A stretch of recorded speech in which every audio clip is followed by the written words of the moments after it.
25,300 के नीचे अब जो है 343 के आसपास में इस टाइम निफ्टी ट्रेड कर रहा है। बहुत बेहतरीन हमने रैली देखी, 26,000 के जो लेवल से वो क्रॉस होते हुए देखे। बहुत ज्यादा हाइप क्रिएट हुआ, बहुत ज्यादा बज क्रिएट हुआ दोबारा से। और लोगों ने अब मान लिया था कि प्रॉफिट बुकिंग जो है अब वो खत्म हो चुकी है, करेक्शन खत्म हो चुकी है, अब यहां से हमारे नए हाईज जो है वो बनते हुए दिखेंगे। डीआईज ने बहुत सपोर्ट किया, एफआईज की तरफ से उतना सपोर्ट नहीं आया, लगातार बिकवाली ही देखने को मिली। अब 25,344 पर खड़े हैं मैम। यहां से जी। क्या है, क्योंकि रिटेलर्स को तो अब समझ नहीं आ रहा मैम, उनके मतलब आउट ऑफ द सिलेबस आ चुका है अभी। तो अब आप बताइए, आप है इसकी लाइक, आपने ज्यादा पढ़ाई की है, पीएचडी करी है मैम आपने, तो इनको बताइए जरा क्या करना चाहिए। देखिए, मैं सबसे पहले तो सिंसियरली ये एडवाइस देना चाहती हूँ, please hedge your portfolio, right. ताकि आपका जो पैनिक है वो कम हो जाए। क्योंकि जो रैली में आने वाले लोग हैं, डिप्स में नहीं आते, जो लोग रैली में आते हैं उनको जल्दी लाल निशान दिखने लगता है, उनको जल्दी जो है पोर्टफोलियो अंडर परफॉर्मिंग इंडेक्स के बराबर भी दिखने लगता है। तो पहले तो आप या तो हेज हो जाइए, और एल्स आप विश्वास रखिए। क्योंकि एक कहावत मैंने रनाड़े जी की सुनी थी, मतलब उनके मुंह से निकला था, मार्केट हो या फिर इंसान, लॉन्ग टर्म में तो ऊपर ही जाता है। एंड लव्ड इट, मुझे तो बहुत पसंद आई ये बात। तो उस हिसाब से भी पेशेंस है, इसको टाइम नहीं कर सकते। टाइम करने की गलती, टेक्निकल्स के बेस पर आप थोड़े दिन के लिए ट्रेड कर सकते हो, लेकिन when it's comes to fundamental, तो फंडामेंटल को टाइम करना मुश्किल हो जाता है। And that's what we are experiencing here. Definitely मैं जो यहाँ पर एक सपोर्ट देख रही हूँ, मेरी नजर में, मैंने पहले भी बोला था कि 25,800 एक इमीडिएट सपोर्ट है। इमीडिएट का मतलब है कि या तो 26 के पार रुकेगा या फिर इसके नीचे आ जाएगा, 25,400, 25,200 आने वाला है। तो वो टूट चुका है, और अच्छा खासे वॉल्यूम से, अच्छे खासे रेंज से टूटा है। तो मेरे हिसाब से अभी आप सपोर्ट ना ढूंढे फिलहाल। पिछले हफ्ते भी मैंने बोला था कि सेल ऑन राइज का व्यू रहेगा। फिलहाल सेल ऑन राइज ट्रेडिंग के हिसाब से सेल ऑन राइज, और इन्वेस्टर को लिए वेट करना चाहिए फॉर फ्रेश बाइंग। एक अच्छी बाइंग की मौका मिलेगा। रही बात कि कहां तक सपोर्ट जाएगा, जी। I am not going to surprise कि एक बार ये 25,100 और 200 तक आ जाए। और अभी हम 350 के पास में, 25,350 हम्म। के पास में, जी। 25,350। और बहुत मतलब इजी है, ऐसा नहीं है कि ये आ नहीं सकता, आ सकता है। तो आप उसके हिसाब से प्लानिंग कर लीजिए। There are two veg.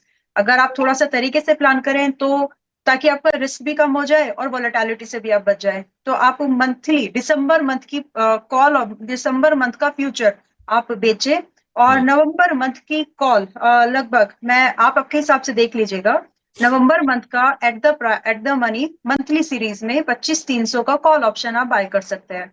तो इससे आपको ना आ, आज से जो 2-3% की मूव है वो मिलने के चांसेस बन जाएंगे। बिल्कुल, निफ्टी में यहाँ पर आपके लिए ट्रेड जो है वो दे दी गई है। निफ्टी में किस तरीके से अभी शॉर्ट टर्म में आप क्या कर सकते हैं उसका एक आइडिया मिल चुका है। 25,342 पर ट्रेड कर रहा है अभी के लिए। जो है नीचे की तरफ जो गिरावट है, जो डाउनसाइड एक्सपेक्टेशन है, वो करीब 25,100 100 और 200 150। राइट मैम, यही है। यस यस यस, अगर मैं 6-7 दिन की बात करूं तो ये है बिल्कुल। मिनिमम।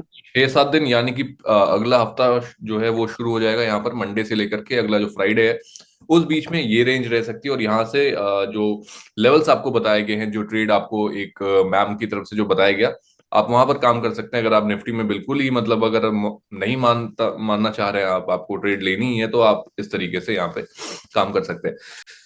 पूरा ही मार्केट आज रेड में है, पूरा का पूरा। जो है निफ्टी 50 की हम बात करें, बैंक निफ्टी की बात करें, निफ्टी आईटी में कल के दिन पर थोड़ी सपोर्ट जो है वो देखने को मिल रहा था।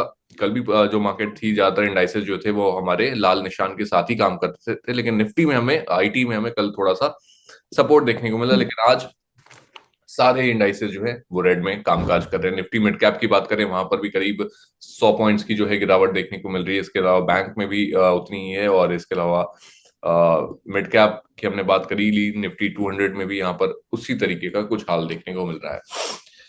आगे बढ़ते हैं थोड़ा, हम एडवांस डिक्लाइन रेशियो की तरफ आते हैं, एक नजर डालते हैं। यहाँ पर सिर्फ 8 जो शेयर्स हैं वो आज निफ्टी 50 के ग्रीन में यानी कि पॉजिटिव साइड पर ट्रेड करते हुए नजर आ रहा है। 42 जो शेयर्स हैं वहां पर हमें आज के दिन पर डिक्लाइन देखने को मिल रही है। एफआईस का रेशियो अगर देखें तो लगातार 29 तारीख से लेकर के एक जो बिकवाली है वो जारी है। 29 तारीख को बेचा, फिर 30 को, 31, 3 तारीख और 4 तारीख लगातार बिकवाली जो है वो देखने को मिली। और वहीं दूसरी तरफ जो हमारे डोमेस्टिक इन्वेस्टर्स हैं, डीआईआईज जिन्हें कहते हैं, उनकी तरफ से लगातार जो है खरीदारी देखने को मिल रही है। अब एक सवाल जो अभी हमने मैम इस शो के स्टार्ट से पहले हमने बात करी, जिस पर डीआईस की तरफ से जो खरीदारी है वो लगातार बढ़ते जा रही है। हम हर महीने देख रहे हैं कि जो एसआईपीस का जो नंबर है वो बढ़ रहा है, total number of demat accounts में हमें तेजी देखने को मिल रही है। और डीआईस के पास जो एक पूल ऑफ मनी है वो काफी ज्यादा इस टाइम पर बना हुआ है। अब यस। दिक्कत ये हो रही है कि एफआईस की तरफ से खरीदारी आ नहीं रही है, इस वजह से हम एक रेंज में हम मूव करते हुए नजर आ रहे हैं। लेकिन जैसे ही हम हायर साइड पर जाते हैं, जैसे ही हम अपने ऑल टाइम हाई के पास पहुंचते हैं, जैसे अभी हम 26,000 की बात करें, वहां से एक बिकवाली आती है। अब बिकवाली कहाँ से आ रही है? डीआईएस की तरफ से, क्योंकि तो पूरा सपोर्ट है। एफआईस क्या ऊपर के लेवल से बेच रहे हैं मैम यहाँ से? और क्या एफआईस की इस टाइम पर बहुत ज्यादा इंपॉर्टेंस बढ़ जाती है, क्योंकि लगातार 2-3 सालों से तो लोगों ने इग्नोर ही कर दिया था। मतलब बातें तो ऐसी हो रही थी कि यार हमें अब एफआईस की कोई जरूरत नहीं, एफआईस जाए भाड़ में, हम डीआईस के ही मदद से, डीआईस के ही सपोर्ट से हम मार्केट को आगे लेकर के जाएंगे। ऑफकोर्स आप लेकर के जाएंगे, लेकिन उसमें जो स्पीड है और उसमें जो कंसोलिडेशन का फेज है, जो प्रॉफिट बुकिंग है, फिर आपको उसको भी फेस करना पड़ेगा। मैम कितना बड़ा फैक्टर है ये एफआईस की सेलिंग यहाँ पे?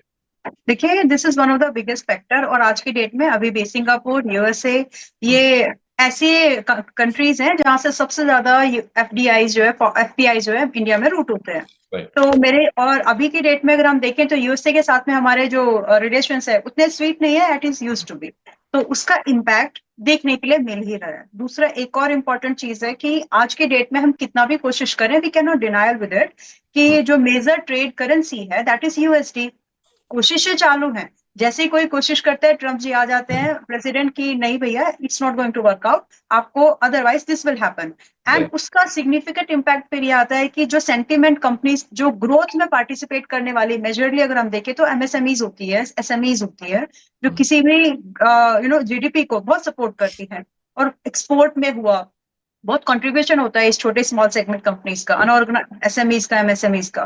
तो उन पर डेंट आना पड़ता है, वो जल्दी इससे इम्पैक्ट होते हैं, जल्दी प्रभावित हो जाती है।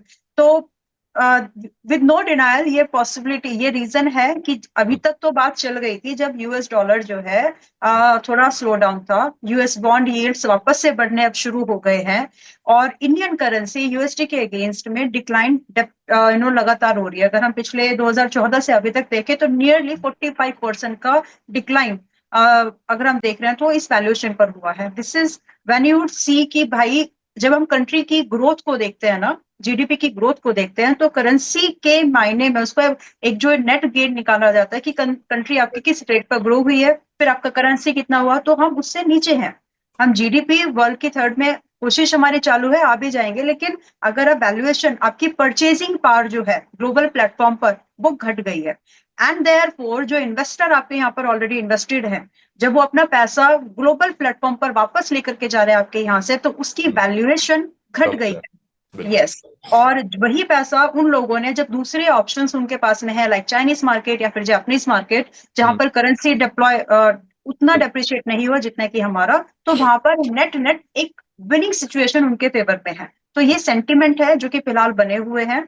अब इसको इंप्रूव करने के लिए हम गोल्ड बाय कर रहे हैं, that's okay, but it's not getting, ये वर्कआउट नहीं हो पा रहा है अभी, और अभी भी हम डेप्रिशिएट हो ही रहे हैं as an GDP point of view. तो ये बड़ा ट्रिगर पॉइंट है फिलहाल मार्केट के लिए। मैम इस बार ना एक बहुत ही अजीब सी चीज देखने को मिली कि पहले क्या होता था, जैसे हम हेजिंग इंस्ट्रूमेंट की बात करें तो गोल्ड से लोग हेज करते थे, तो जब भी गिरावट आती थी उस टाइम पर गोल्ड के प्राइसेस बढ़ जाते थे, लोग गोल्ड में इन्वेस्ट करते थे। इस बार क्या हो रहा है कि इक्विटी मार्केट भी अच्छा परफॉर्म कर रही है, गोल्ड भी अच्छा परफॉर्म कर रहा है, सिल्वर भी अच्छा परफॉर्म कर रहा है, तो हेजिंग इंस्ट्रूमेंट कहाँ गए मैम? हेज कहाँ से करें, किस चीज से हेज करें हम? अभी तो सिर्फ ऑप्शन बचा है, हेजिंग गोल्ड का बचा नहीं है टू बी ऑनेस्ट, क्योंकि ये एक बहुत बड़ा सरप्राइज था मार्केट के लिए हाँ। कि आपका इंडियन मार्केट भी बढ़े जा रही है, ग्लोबल मार्केट बढ़े थे फॉर दैट मैटर, मार्केट बढ़ रहे हैं, गोल्ड भी बढ़े, बुलियंस बढ़े जा रहे हैं, आपके प्रेशियस मेटल बढ़ रहे हैं। तो चलो ठीक है, आपका कॉपर तक लेकर, आपके सिल्वर तक लेकर, आपके एल्यूमिनियम तक लेकर तो ठीक था, बट गोल्ड, मार्केट बढ़ रहे हैं तो गोल्ड नहीं बढ़ना चाहिए था ना। बट उसका एक रीजन था, व्हाई वॉट दैट हैपनिंग। एक तो वैल्यूएशन, सभी लोग फोकस्ड हो गए थे कुछ इमर्जिंग सेक्टर्स में, जिसमें कि ईवी आया था, सोलार आया था, and some more sectors like treatment, waste management and all, right. Financial specifically. But इसके साथ साथ जब ये सेक्टर्स बूम कर रहे थे, एक और चीज हो रही थी अराउंड द वर्ल्ड, वॉर्स बहुत बढ़ रहे थे, राइट। राइट। तो उस वॉर फैक्टर को प्राइज इन करके गोल्ड भी इसलिए साथ साथ बढ़ रहा था। अदरवाइज पिछली हिस्ट्री ये कहती है कि जब मार्केट बढ़ती है तो वो वाले सिनेरियोज नहीं थे, but this time these scenarios were there. क्योंकि इस समय एक ही नहीं, रशिया का साथ किसी का वॉर होना और उसमें अमेरिका यूएस का as a as an opponent आना, तो वर्ल्ड के लिए एक फेयरिंग सिचुएशन थी। और साथ में इंडिया पाकिस्तान का भी थोड़ा सा face of, sorry China Pakistan India का थोड़ा फेस ऑफ होना दो बैक इन 2022। तो ये सारी चीजें जो हैं सेंटिमेंट्स ना सिर्फ इंडियन मार्केट में बल्कि ग्लोबल प्लेटफॉर्म पर गोल्ड की डिमांड को आर्बिट्रेज के तौर पर बढ़ा रही। हम्म। right। चलिए, तो बहुत सारे देखिए फैक्टर्स हैं जो यहाँ पर काम कर रहे हैं। जरूरी नहीं है कि जो पिछले कुछ सालों में या पिछले कुछ डेकेड्स में हुआ वो अभी रिपीट हो। अभी के टाइम पर सिनेरियोज बहुत ज्यादा बदल चुके हैं, सिचुएशंस बहुत ज्यादा बदल चुके हैं, जियो पॉलिटिकल जो ओवरऑल टेंशन है उसमें बहुत ज्यादा बदलाव देखने को मिले, जिसकी वजह से अब जो है बहुत कुछ एसेट्स को और फाइनेंशियल इंस्ट्रूमेंट में भी जो है उनके नेचर में भी काफी ज्यादा जो है बदलाव देखने को मिल रहा है। चलिए मैम, ये हो गई ओवरऑल ब्रॉडर मार्केट्स की बात, किस तरीके से इंडेक्स में वो ट्रेड कर सकते हैं या किस तरीके से उसका एक व्यू लेकर के चलना है। लेकिन अब जो हमारे रिटेल इन्वेस्टर्स हैं, जो रिटेल ट्रेडर्स हैं, वो कह रहे हैं कि मैम स्टॉक स्पेसिफिक जाते हैं। ठीक है, स्टॉक स्पेसिफिक जाते हैं और हमें थोड़े काउंटर्स बताइए कहाँ पे पैसे लगा सकते हैं, या जो पैसे लगे हैं उसमें क्या करें। कुछ आइडिया दीजिए इसमें। सबसे पहले